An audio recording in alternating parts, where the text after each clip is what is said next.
I'm a former high school social studies teacher and did work developing curriculum about the courts before I came over to the IU Center on Representative Government.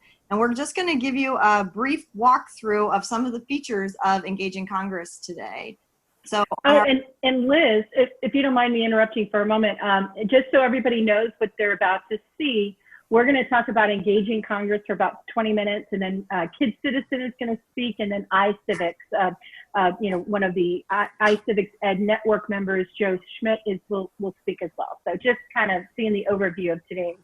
Thank you. And we'd love for all of you to introduce yourselves in the chat boxes. If you would put your full name and maybe the school that you're at and your email, we would love it so we can get to know you. So I'm going to head to the first slide here, Jen. Okay. Jen gets to be driving today. So Engaging Congress is a free interactive civics game that is formulated to play on any type of platform. So if you have Chromebooks, if you're still using a desktop computer led by a teacher, if you're doing Zoom meetings, if your kids have tablets, if they have mobile devices, whatever kind of platform you and your students have access to, you can play Engaging Congress on. Like Kid Citizen, it was funded in the first round of the Library of Congress's Digital Civics Interactive, so it is always going to be free for you, and it is designed to use inquiry-based analysis and review primary source document materials from the Library of Congress's collection. So our project, Engaging Congress, is targeted for grades 6 through 12. We do have some 4th and 5th grade teachers use elements of it. You'll see when we talk about specific sources that they're very scalable. The Kid Citizen, who is going to talk next, developed a K through 5 interactive that does the same things, age appropriate for the lower elementary grades.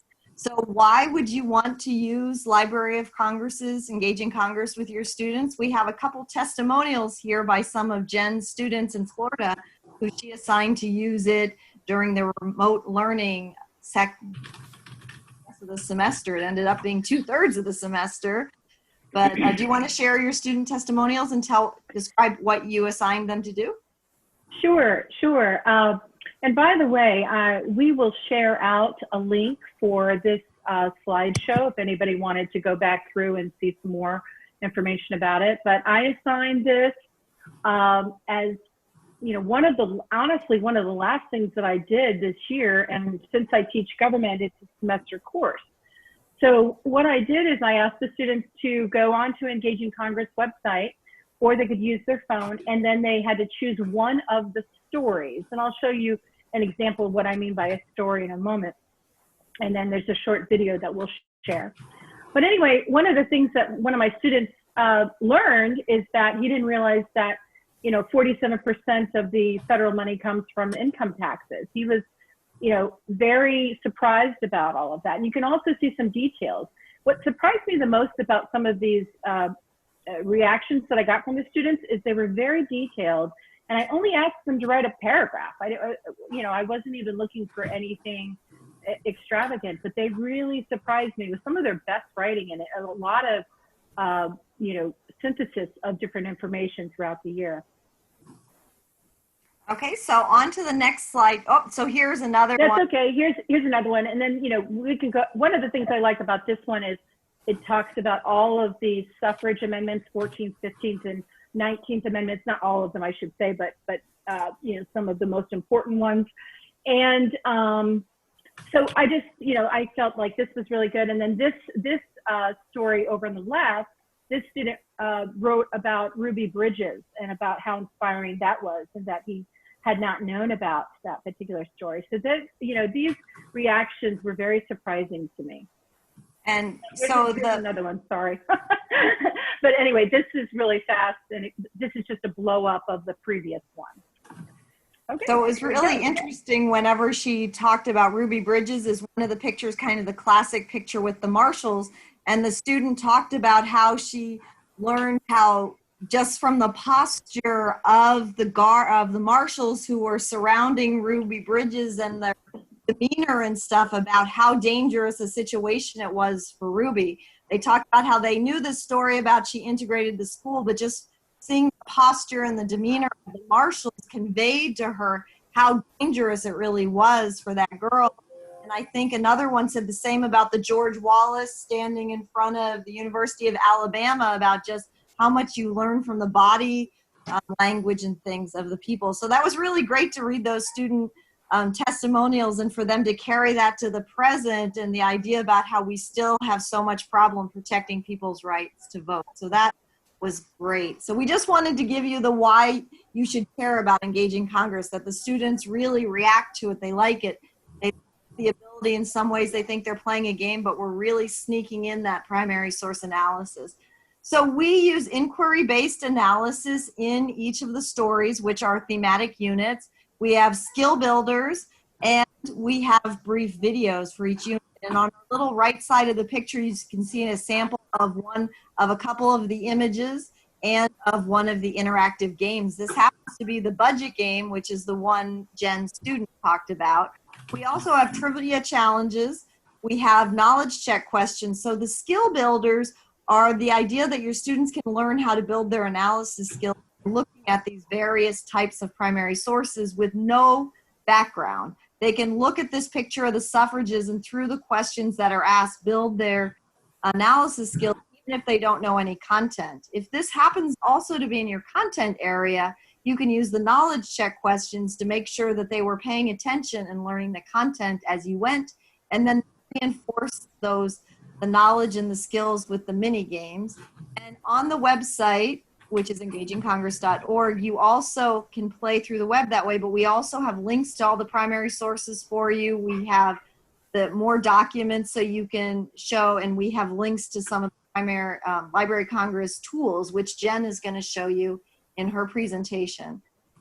What we're going to do next is we're going to show you just a 1:58 video that talks about engaging Congress. And Jen, I'm going to have you hit pause in a couple places when I further want to explain things, okay? Okay. Engaging Congress. It's a game that uses primary source documents, photographs, maps, political cartoons, and other items to explore the challenges faced by representative democracy in the U.S. today. Engaging Congress includes 5 thematic stories: more equal than others, influencing the political process; laws and sausages, the separation of powers; vote early, vote often, voting rights; a balancing act, the federal budget; and fair is not always equal, federalism and states' rights. Playing is easy. First, choose a story from the story menu. Each story begins with a short video that provides important background information about the story. Next, you'll see the primary sources menu. Once you select a source, just follow the prompts on the screen. Match keywords or image details to each resource by dragging the thumbnails onto the resource. Correct placement of the thumbnails launches. So when the students have their phones, iPads, or touchscreen computers, when they have that initial image of the primary source, they can zoom in and around the primary source. They can zoom way in to be able to read all of the labels on the charts, or to read the various parts of the newspaper, or to see the details. If you have a mouse-based computer, you'll just use your mouse and the plus and minus, same thing. So that's a pinch and pull for the students as they drag. And you can see here they dragged to the parts of one of the original gerrymander, and then it asked them a question. If they answer the question correctly, all based on what they're seeing in front of them, they then get some positive feedback. It says correct, yes, and it gives them a little bit of additional content information. If they get it wrong, it tries to also give feedback, anticipating what they did wrong. Like, oh, you said it looks like these people are at a party, but everyone has long faces and some people are crying. So maybe that isn't the appropriate answer. So it tries to redirect their thinking, so they're learning like what assumption they made or conclusion that they drew that was incorrect. Go ahead, Jen. Oh, sorry. Hold on. I got to go back. Let's see here. Oh, okay. Let me just play it and I'll kind of forward it to. There you go. Just First, choose a story from the story menu. Each story begins with a short video that provides important background information about the story. Next, you'll see the primary sources menu. Once you select a source, just follow the prompts on the screen. Match keywords or image details to each resource by dragging the thumbnails onto the resource. Correct placement of the thumbnails launches a series of multiple choice questions. After you answer the questions, Dig Deeper will provide further background and context for each resource. The app features a primary source gallery with links to the Library of Congress and other online digital collections. You can assess what you've learned with the Redistricting Challenge and other minigames, the Knowledge Check questions, and finally, rack up your score playing the Trivia Challenge. The Engaging Congress website has many supporting resources, including the Teacher Toolbox, featuring learning objectives, activities correlated to government and U.S. history standards, and a bank of multiple choice and essay questions. Engaging Congress helps students understand the importance of getting involved with democracy and becoming an engaged citizen. Play the game, learn the facts, make a difference. So I saw a couple questions pop up, which are always the most frequently asked questions. There is no login or sign in for the students. We chose, based on the feedback of our advisory panel of teachers, to just make this an open resource.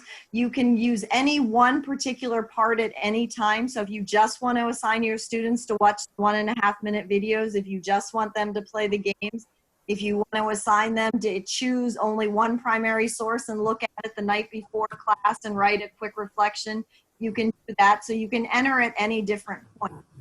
In terms of how you can get some evaluation information for your teachers, a couple different things I suggest. One is that the students get stars.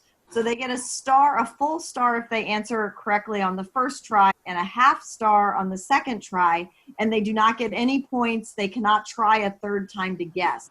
They would have the chance to replay and do it again, which in my belief, I want my students to gain the skill so they can play it as many times as they want to get the 3 stars, and I'm happy.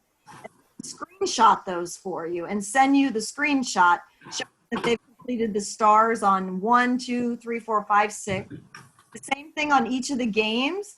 The different games have different completion levels, and so you can have them send a screenshot when they've completed the task. For example, one for Federalism and States' Rights has a geography element, like they have to match where Ruby Bridges is from with the outline of the state, and they got that information in the knowledge check and reading through. The same thing with George Wallace, same thing about the Constitution, and they can send you a screenshot. Same thing, Trivia Challenge gives you a point total. The knowledge checks give you stars. And of course, the most valuable way to assess their learning is to put it on some sort of an assessment. Have them write a 1-minute paper about what they learned. Use one of the images as one of your test items. Use some of the knowledge check questions as your test items. So those are generally the ways we talk about assessment. I just wanted to give you a sample here is just one of the items in the Vote Early, Vote Often, and you can see here that we have hyperlinks with the poll tax. So we have vocabulary words that are hyperlinked for students of different ability levels. And we also have closed captioning, so all of the videos can be seen closed captioning, and we're working on adding Spanish language to the videos. So go ahead to the next one, Jen, and then I think we're turning it over to you. So these are just the thumbnails that they then drag, and if you see on this primary source, there are 3 different boxes, a red, a green, and a blue, so that helps direct the students to the various parts. And once they make the match, it'll zoom in on that portion to help them with their analysis. And one of the ways we tried to make it scalable is really to have primary sources of all different levels and abilities. And Jen is going to kind of talk about that because she's going to talk about one of the ways to kids who are at a higher level. And then you can also use it for kids at an entry level and kids who are below reading level and ELL with some ones. So we have documents, graphs, charts, pictures. And one of the other things that Jen's students commented on, and this is my last thing, is that the primary sources in each of the thematic units go from the founding era to the present.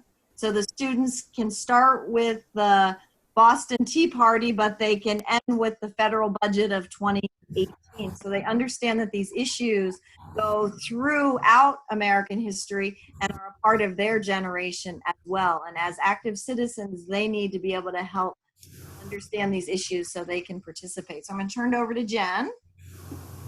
All right, thanks, Liz. And you know, one of the things, this is one of the stories that Liz was mentioning. It's the vote early, vote often, and you can see the stars in which she was talking about. So you can see that there's 2 that I didn't even answer, and so those are black, or maybe I got all the answers wrong. And then you can see for the Voting Rights Act, I got 2.5 stars, which means that I missed one of the questions. All right, so just to kind of give you an idea, I'm going to very quickly, due to respect of everyone's time, kind of breeze through some of these other things. But one of the things I love about Engaging Congress is it is a clearinghouse of these wonderful primary source documents, cartoons, actual text documents such as the Voting Rights Act of 1965, but also each of the stories are gauged with questions, essential questions that really help the students compact the information. So the Voting Rights Act of 1965 removed many obstacles to voting, but how do we prevent new obstacles from challenging the voter rights? And that's referring to today. So you can see that's a lot of content there that they're going to be learning about. And then here's the document, and again, different questions about it. And then, you know, just to kind of bring to everybody's attention, the Voting Rights Act of 1965 is celebrating its 55th anniversary this year in August. So that's something interesting. And then also,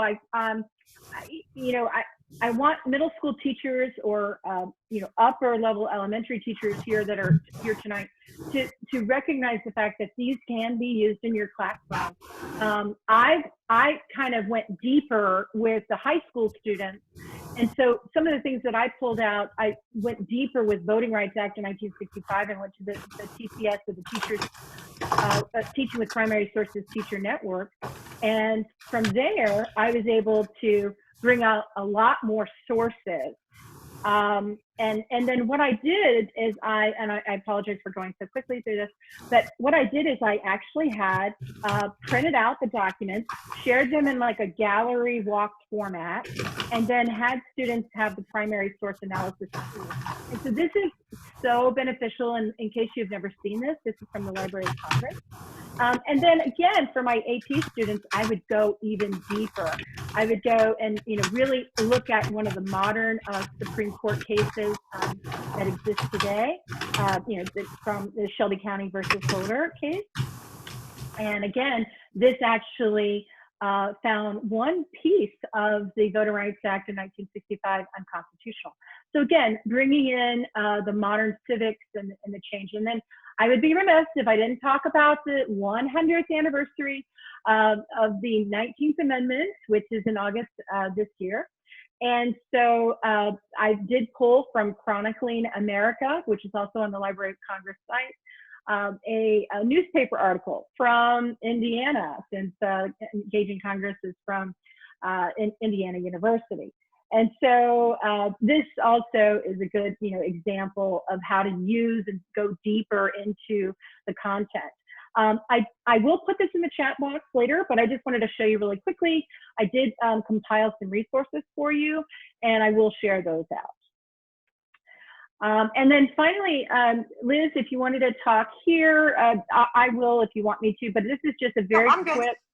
Okay, you're good? So here is just a picture of one teacher, not Jen, using this in her classroom. She gave the students the incentive, if they had completed their homework, they could do the next assignment on their phones, which was a big incentive for them, as opposed to just using the classroom set of videos. So it's a nice image, and you can see that we had a paper and pencil assignment there for them. First of all, we asked them what were the themes of all 6 of the units, so they knew what the themes were and things. And then we want to point out that teachers can also lead sessions through Zoom. One of the last things we like to highlight is it's adaptable for learners at all grade levels and abilities, because And we also try to hit many of the different social studies skills. So that's why we have maps, text, photograph, political cartoons, and charts. And I think that's kind of the end of our time. So we want to make sure we turn it over to someone else. So here. Yeah, I'm just going to show really quickly some of my students working on engaging Congress. And some of these may have been iCivics games too. And then this is also a testimonial, but our Twitter handles are here and I'll share that in the chat. So go back real quick, Jen, just show how long that testimonial was, that last one. Okay, yeah. I mean, I had asked, right, just really quickly, I had asked, once again, only a paragraph. She wrote what it was essentially, after it was typed out, printed out, it was a page and a half. So I was blown away and I thought I'd save the best for last. So thanks, we'll monitor the chat. Thank you, everybody. Thank you for that presentation. We turn to Bert and from Kid Citizen. All right, well, I'm going to start out and I'm going to sort of quickly pass the torch to my colleagues, Eileen Burson and Michael Burson from the University of South Florida, who are also here today. And then I'm going to sort of run our presentation and let them talk a little bit about Kid Citizen. So first I'm going to share the screen. Give me a sec. Share the screen. So while Bert's bringing that up, we'll just introduce ourselves. Eileen and Michael Burson, we're both professors at the University of South Florida. And as you've already heard a little bit of the sort of background about Kid Citizen being designed specifically for students in kindergarten through 5th grade. What we've done is we designed this based off of a research-informed approach of how to provide a developmentally appropriate context for introducing even younger learners to primary source inquiry and analysis. And for those of you who are middle school or secondary teachers, you may appreciate that establishing for children the experiences to develop foundational skills and learning experiences in the earlier grades is really critical to allow them to then sort of build upon that as they get into the upper years of their education. And so we know that you don't have to wait till a student has fully developed literacy, reading comprehension skills to be able to introduce them to primary source analysis. In fact, these kinds of images of authentic places and people from long ago elicit a lot of curiosity from our youngest students in the classrooms. So we're going to kind of walk you through the website and some of the information about Kid Citizen and introduce you to some of the elements that are here. So if you want to kind of scroll down, and this is sort of the website that sort of introduces you to the episodes. We decided to develop a series of episodes, as Eileen was mentioning, to really engage young learners with primary sources. As young learners are scaffolded to learn how to read and how to engage in numeracy, it's also important that young learners are shown how to slow down their looking and carefully engage in visual information. And our world is bombarded with visual information, but how do we learn to look at images that they might see from the past and help them make decisions about our present and for our future? So the way that Kid Citizen is designed, it's designed around short episodes that are developmentally appropriate in their language as well as their time. So we have an episode on what is a primary source. Primary sources, even for adults, are confusing. What exactly is a primary source? Where can I find primary sources? And we take them through an interactive experience where we look at different types of primary sources. A toy from long ago, photographs, a letter, artwork. And we engage them in thinking about primary sources can be all around them, things in their home, things in their community. We also have a series of other episodes that are anywhere from about 15 to maximum about 17 minutes in length. And when we talk about an episode, it's a way in which we can interactively engage, both teachers and students. In fact, we encourage, when you're using Kid Citizen for the first time, to have teachers introduce Kid Citizen to their students, and then students at later points in time can independently use the episodes to help them explore primary sources in more detail. So each one, as Michael said, of these episodes are designed to develop different facets of inquiry with young learners. And by having a teacher work in either a whole group or small group facilitated learning experience, they can kind of have it as a shared conversation space, utilizing each of the primary sources as sort of the point at which to foster that curiosity and inquiry and develop children's historical literacy and capabilities to be able to process this historical information. And so this particular episode, for example, on community helpers, sort of takes that common concept that we often do in our early years instruction in talking about community helpers, but we look at change over time. And so in this case, the community helper is the person who's delivering ice. And that's not a phenomenon that kids see in the same sort of way. Ice trucks come around, but that this is the concept of a community helper, because understanding that ice was a critical commodity that everybody needed to have access to be able to ensure their safety and well-being in their communities. And so each one of these episodes, when you go into it, you have direct entry into the episode. There's no sign-in. Students don't have to put in any passwords or passcodes. They can go directly into an episode or with their teacher facilitating them into an episode. And again, no sign up for any of the students. We also have designed each of these episodes so that we're fostering children's intrinsic curiosities.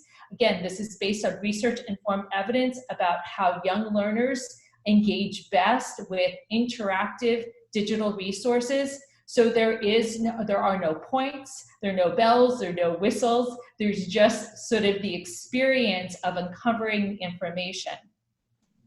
On each of the episodes, the children are also, in addition to if their teachers helping facilitate them, are guided along by their digital mentor, whose name is Ella. And Ella is designed to be a little bit older than our users, and she is there to help sort of encourage them on, question some of their choices and approaches, push them to sit there and justify their rationale, reasons, and the evidence that they're identifying to support their ideas as they're going through the various episodes. So it depends, as Michael mentioned, for each of the episodes. They vary in length from the what is a primary source, which can take about 5 minutes or so to be able to go through, to a typical episode, a more in-depth episode, anywhere from 15 to 17 minutes that students can take to go from beginning to end.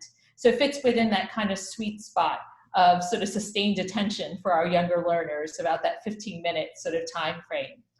One of the coolest components about the episode is, much like a historian goes into a library or an archive or explores an old home, each child or classroom, as they're going through the episode, collects information, carefully selecting information, whether it's a flower on a card or it is a hat on a child's head, and they place the information in a researcher journal. The researcher journal is a critical component that allows the children and the teacher to go back and explore various elements of the primary sources that they're viewing while they're playing the episode. And at the end, they're able to utilize those evidence points, the flower, the hat, the shoes, the horse, the pig that they might find, the apple orchard, to utilize those primary source evidence points to help them make decisions. Who was driving a cart? Where did this take place? And then they have to use the evidence to make decisions about their response. So it's not just a response based on just I think, it's a response based on I think, and here's why I think the way I'm thinking. So we have our existing episodes right now. And one of our newest ones that came out several months ago was on Rosa Parks, A Proud Daughter. It takes children through an investigation and inquiry regarding a greeting card that Rosa Parks sent to her mother. So this gives them an opportunity to explore a different kind of primary source rather than just doing it with a photograph or a form of imagery. They actually have to engage in the process of deciphering writing that's in a card and then actually deciphering Rosa Parks' own handwriting. Again, a scaffolded approach. So children are interacting with these primary sources, guided through their inquiry, provided supports as they go through to make sense of the information that they're encountering.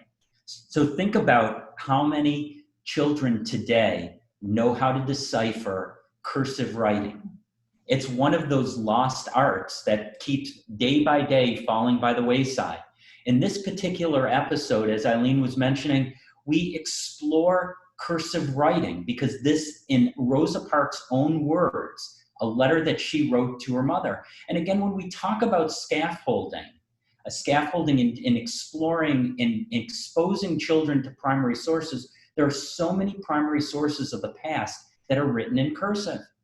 And how do we give children exposure to this, what has become a lost form of practice?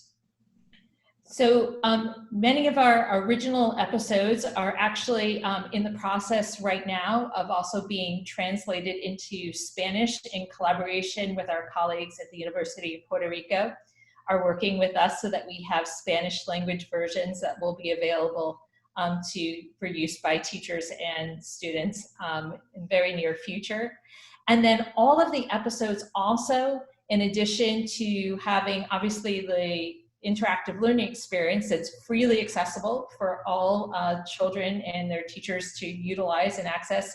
There are teachers' guides that accompany this that include children's literature, additional primary sources, other points of connection within the elementary curriculum. And so all of those, they are there to be able to help teachers begin making other connections to how they may integrate this within their learning experience in the context of the classroom. And to be able to get that, we just ask for teachers to provide us with some basic information like zip codes so we can track where in the United States the episodes are being accessed from. So I'll give you, as a teacher, some additional historical background for your own use and knowledge so that you understand some of the history behind the information that's being shared in the episode. Links to each primary source that appears within the episode if you want to engage in a more deeper inquiry in the class, or to provide a set that groups or teams of students could be able to have in hand as you're going through, or to scaffold for English language learners, or provide accommodations to diversify instruction. And then again, suggestions for teachers about how you may make linkages into your language arts, your math, your science, as well as your social studies curriculum in the context of the classroom. So we want to also sort of let you know that there is another feature related to Kids Citizen, and that is for those of you who are really technophiles in the bunch and are really engaged with primary sources and want to take a locally specific primary source or something that is well connected to a curricular topic that you're going to be engaging in, and create your own Kids Citizen episode, so that you can utilize some of the same sort of interactive features that we've built out in these preset episodes, but utilize this to create more localized curriculum that would be connected to ideas for your students. Or if you are working with, say, 5th grade students who are really excited about sort of creating their own sort of interactives on the computer, middle school or even secondary students, they also can utilize this feature to be able to create episodes that are connected to primary sources that are relevant to your curricular areas.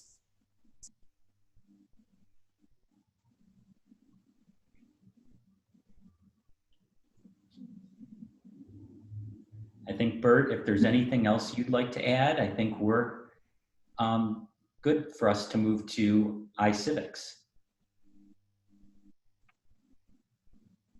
Okay, thank you for your time. Joe Schmidt, he's part of the iCivics EdNet team. He's going to be presenting next. Well, I'm sorry. Is it time for me to begin my session now? As I got my iCivics mug and shirt on. Am I doing this correctly, everybody? There's actually nothing in the mug. It's just a trick. Okay, so I'm going to do my share screen. I've got we're going to talk some iCivics and a bunch of other resources. I will make sure that I drop all of them in the chat. I just want to make sure I have the correct screen up. Do I have the iCivics screen up? Yep. Yep, perfect. Thank you. I'm going to grab the chat. So if you have any questions, go ahead and feel free to put stuff in there, and I can answer that in real time as well. So if you need something answered right away, go ahead and put it in the chat. After I talk iCivics, I'm going to show you some of my other resources, and again, I will put all that in the chat for you. So I sat down really quick and thought to myself, okay, if I was going to be new to iCivics, what would I need to walk through and help out? So I'm not going to go super deep into any of this. I think it's really important, if you're not super familiar with iCivics, to just understand the different things that iCivics has. And you're going to see that I have logged in. You can create a free iCivics account. So I am logged in, which is going to be essential in doing some of the components, but actually not at the beginning, where I'm just going to talk about playing first.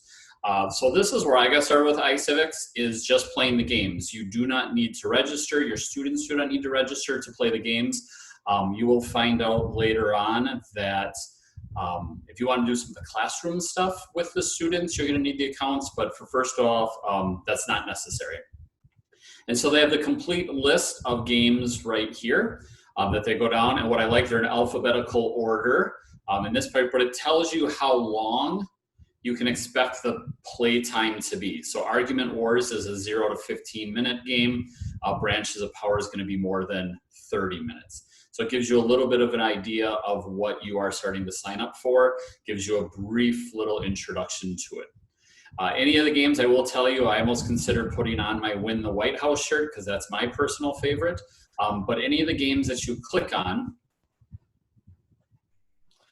as it loads up, you see that there is download teacher resources. And Bronk, yep, Do I Have a Right is the most played iCivics game. So that's definitely a great one. Bronk said, my students love Do I Have a Right? But I just want to point out, you can get into just playing with the game, which I'm not going to do that. But whatever game you pick, they do have teacher resources. They do give you some of those ideas. Here's what it's going to do. Students are going to build arguments to support timely issues that are relevant. You can see what's kind of involved in the game. And then you see the learning objectives that are in that. We know a lot of times with teachers that is something that they need to do. There's a Win the White House extension pack. So the games have extension packs where it's a PDF of different things that you can do with the game as kind of an add-on. So here you see a Win the White House extension pack with ELL supports, and it says approximately 3 class periods, and then it walks you through with some follow-up activities and then notes. It helps you go ahead and do this extension. So a lot of these games have these built-in pieces that go beyond the game itself. So even before I played any of the games, again, there's the resources, the teacher resources. I can click to assign it. I'll actually show you that in a different part. And then it's the entire list of games. And again, that's where I got started with iCivics. And I think a lot of people who've gotten involved in playing iCivics realize that the games are there and it's something that they can do with their students. I taught 11th grade civics and government class, and I used it as kind of an add-on piece as a competitive nature with my students in supporting some of the lessons we were doing.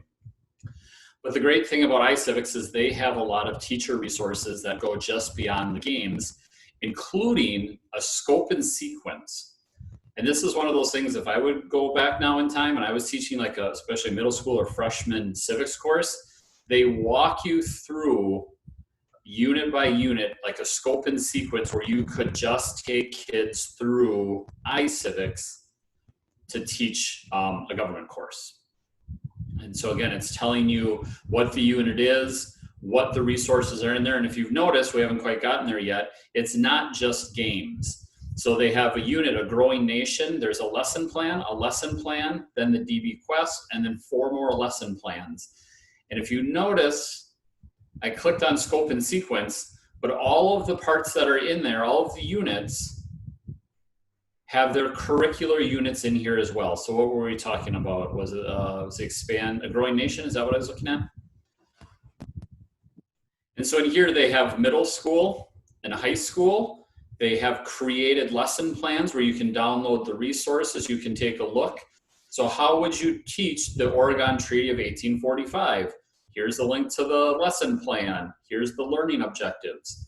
So there's so much more to iCivics than just the game. And again, being honest, that's where I started with iCivics, was I played the game with the kids.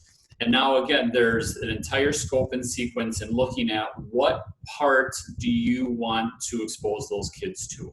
You don't have to do the entire scope and sequence, just like you say, you don't have to play each and every game. I want to talk more about the civil rights unit or the judicial branch. Any of those units could be kind of, I don't want necessarily a complete plug and play. You could pull them all, but you might just pull an individual lesson plan. You might just play an individual game as well.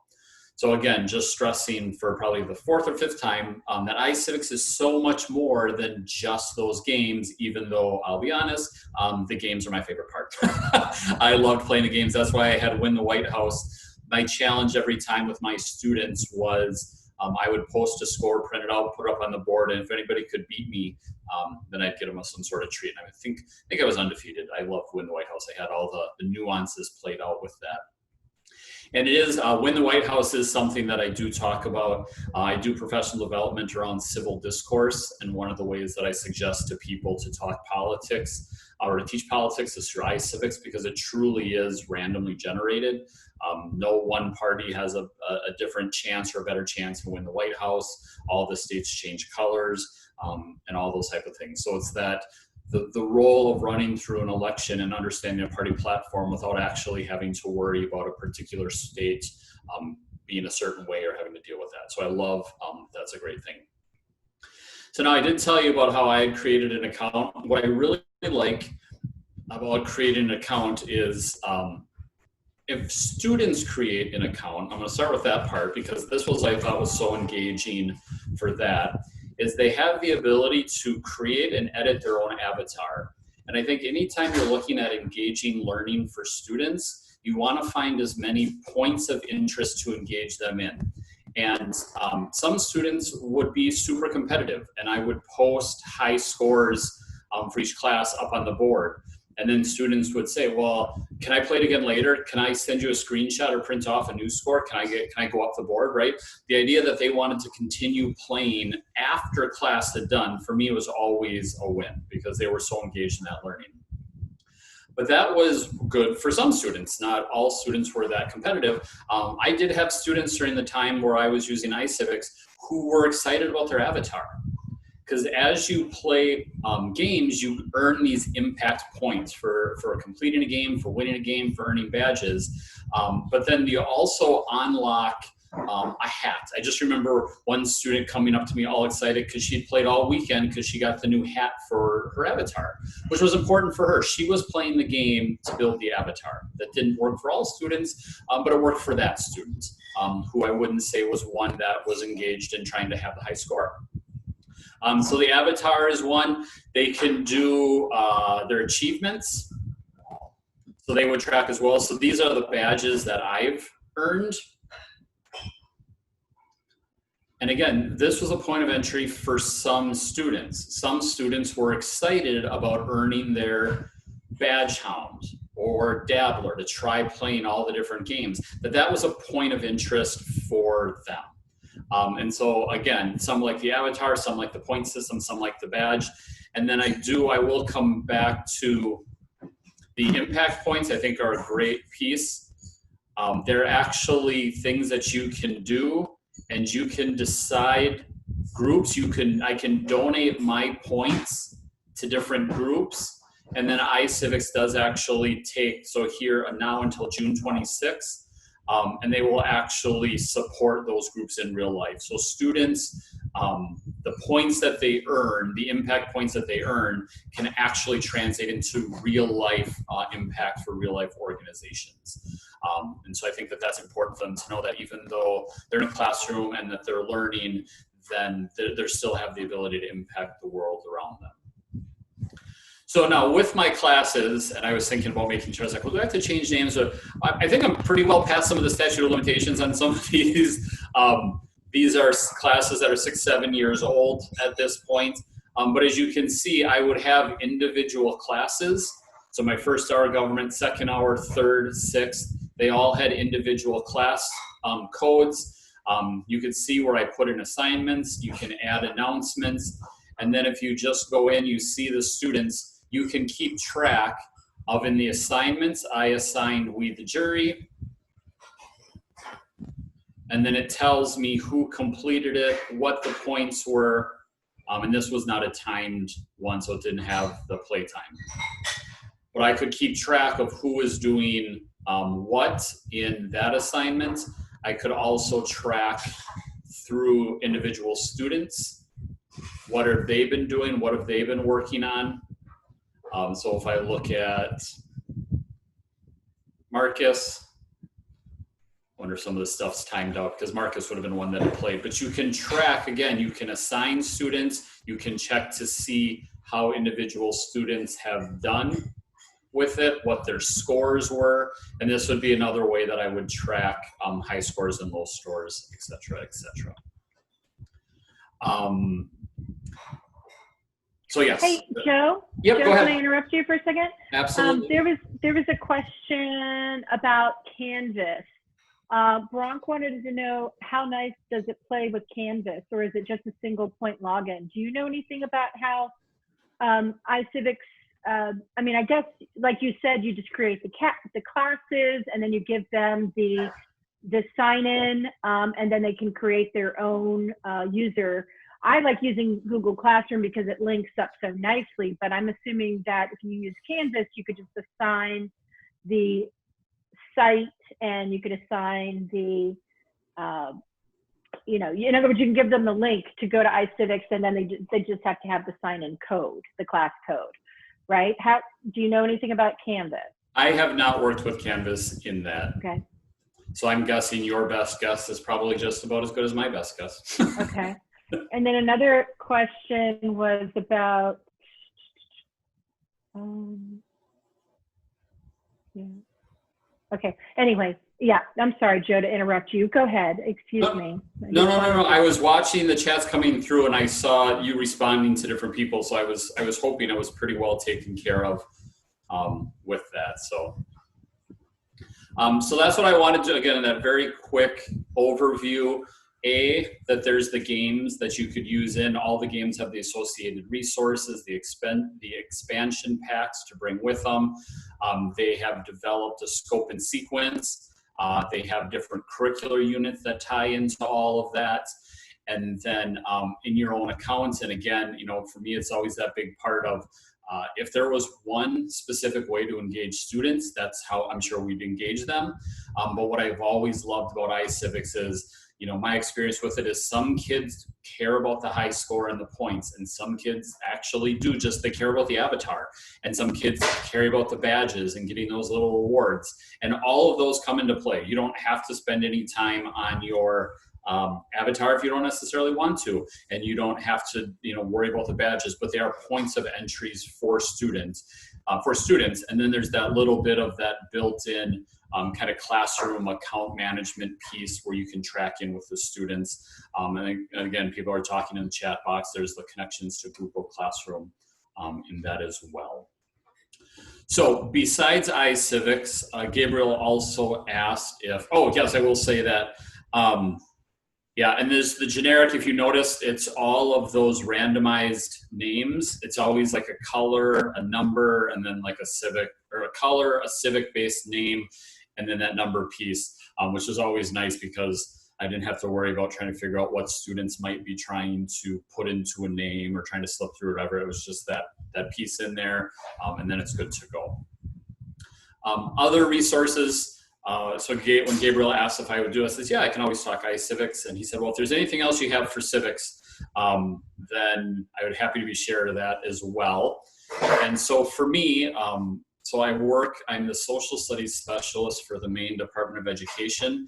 And I always say my number one job is to remove barriers for teachers in the classroom and anything they're doing with their students. So one of those things I do is compile resources all the time. I tell my teachers, if you have a question, again, I'm gonna remove a barrier, try to remove a barrier. So just ask me, because I'm hoping I've thought about it first of all.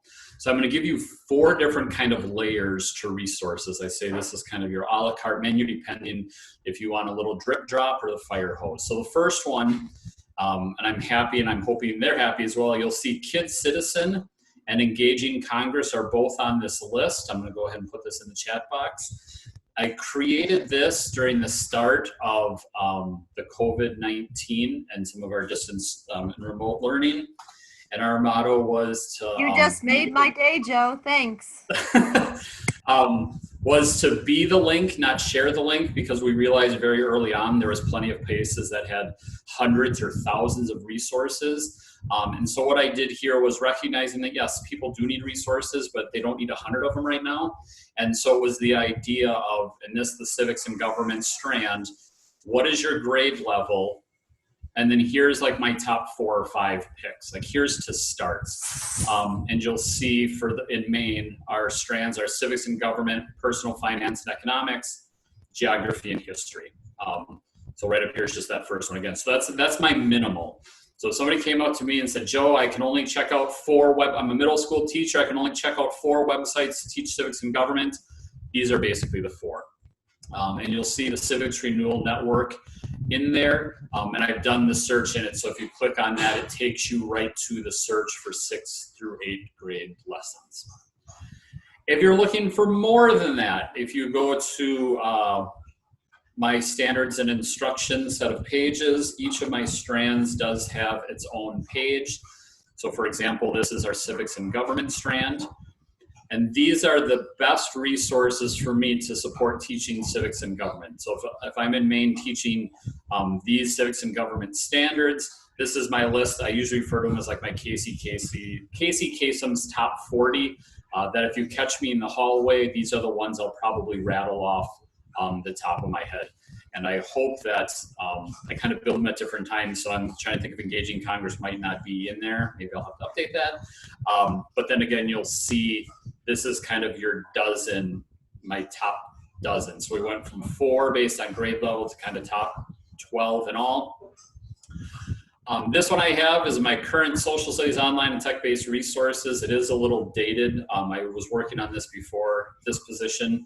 I try to update it when I can, but it's a big searchable searchable document of all sorts of different pieces. And so it's depending on what you are wanting to teach. And then, so for example, in this case, it is political science and civics. So you can navigate it by clicking on the bookmark. It'll take you to the right page because it's a longer document. So you see iCivics, Center of Congress, redistricting games. And the idea when I first made this is that you would make a copy of the document, and then when you were using it, or if you were checking out one of the links, you could put yourself notes in there. And some of the ideas of, well, was it best with one-to-one? And again, a little bit of forgiveness. I've been doing so much work in my other websites, I haven't been keeping this one super up to date. But again, this is the online and tech-based civics and government resources. And again, you kind of see it's a longer list than the previous one. Joe, can I jump in? This is Liz. I guess I should start my video so you can see me talking. I see that you said the Center on Government there. The IU Center on Representative Government is the old Center on Congress. So all the Center on Congress stuff is now on the IU Center on Representative Government. About a few years ago, we kind of rebranded to be a little bit more expansive. So any of you who've used our interactive modules, Dr. Broccoli, or the Facts of Congress, all of that, we're the same people. So we've decided that rebranding maybe wasn't such a good idea. I came on right at the transition, and we still run into people who will all of a sudden make the connection and say, oh, you're the Center on Congress.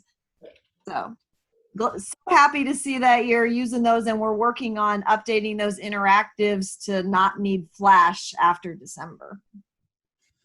And that is one of the problems when I have lists like this, or lists so big, when I pull hundreds of resources. Oh, sorry if I didn't share this one.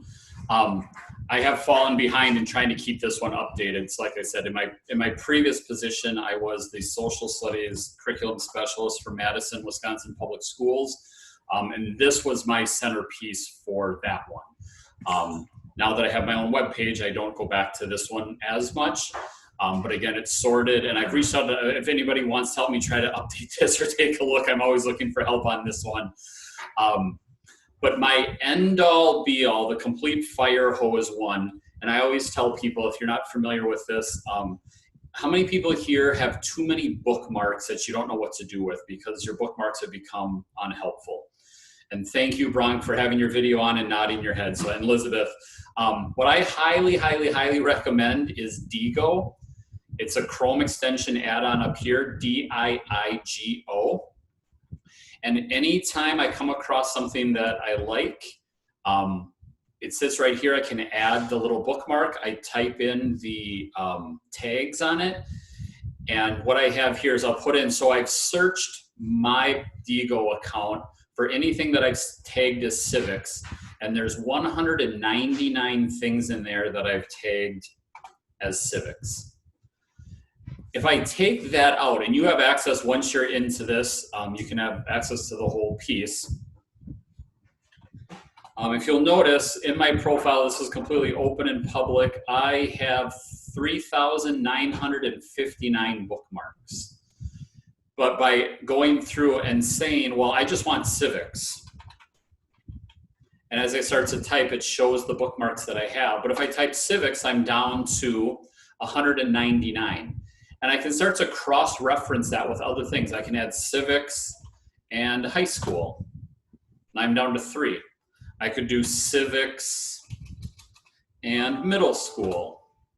And I have 4. They're ones that I take both ways. I could do civics lesson plans, 17. Civics lesson plans elementary. Oh, it took all 4 of them. Civics with lesson plans with elementary gets me down to 2. So that's my way of sorting. Like I said, my goal is to go ahead and pull those things and look through. I started with what I say, 3,900 and some odd links. But if an elementary teacher said, Joe, I'm looking to teach some lesson plans for civics, I type it in right there and I'm down to 2. And again, if you have that link in now, you can search for whatever you want. The only negative to it is if you don't match kind of my thought process on different odds and ends, right? If you're looking for, what did somebody say? They wanted ancient civilization, and I only had 4. And I was like, that doesn't seem right. So then I went back in and I think I checked world history, right? Then it was 73. So it was just those different ways of building things. And as I learned things, I'm pretty sure, Gabriel, I'm pretty sure this is your piece. Basically, anytime I come across something, I just bookmark it because I never know when I'm going to have to go back and see it again. So I look at my progression here. If I go across the top of my panel, I started with one iCivics website, gave you the 3 or 4 ways that were grade specific. Then I gave you my kind of top 10 or top 12, whatever that is, built out to kind of the top 15 or 20 that were all online. And then all the way up to 199 at that part. And Bronk, I'm not 100% sure. I don't want to promise you. I think when I started, I was able to import, I think from Internet Explorer. So my guess is that there's probably a way to do it, because yes, if you've got hundreds or thousands of bookmarks, you definitely don't want to do those one at a time. So I do think that there is a way to do it. My quick understanding of it, though, is what's really helpful with it is the tags that you add into it. And so if you don't have those tags already built in, so you might want to find a way to build that in, because right now it's super easy. Anytime I come upon a new website and I come across any news article, so this is basically how it works. Let's just say, Let's make it a civics one.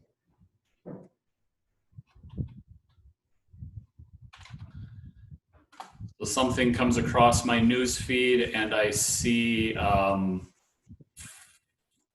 NABE civic results, although I think this is already going to be bookmarked.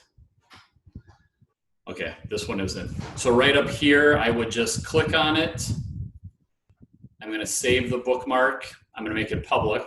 And then it's whatever I want to type it under: civics, research, data, national. And if it's something I haven't used before, it starts a new category. If it's something I have used before, if you are doing it and it's 2 words like lesson plan, you do have to quote it. Otherwise, it separates it as both lesson and plan. Nope, Karen is completely free.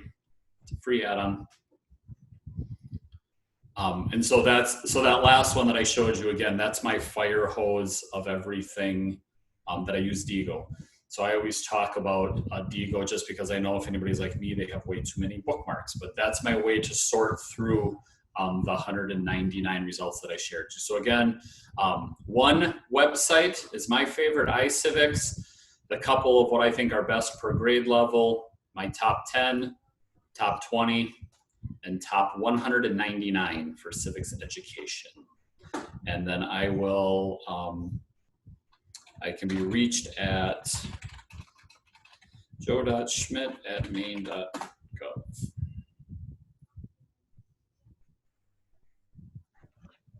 Thank you. Any questions, Joe, and to all the panelists? Any questions of any of the panelists? Amazing work, amazing resources.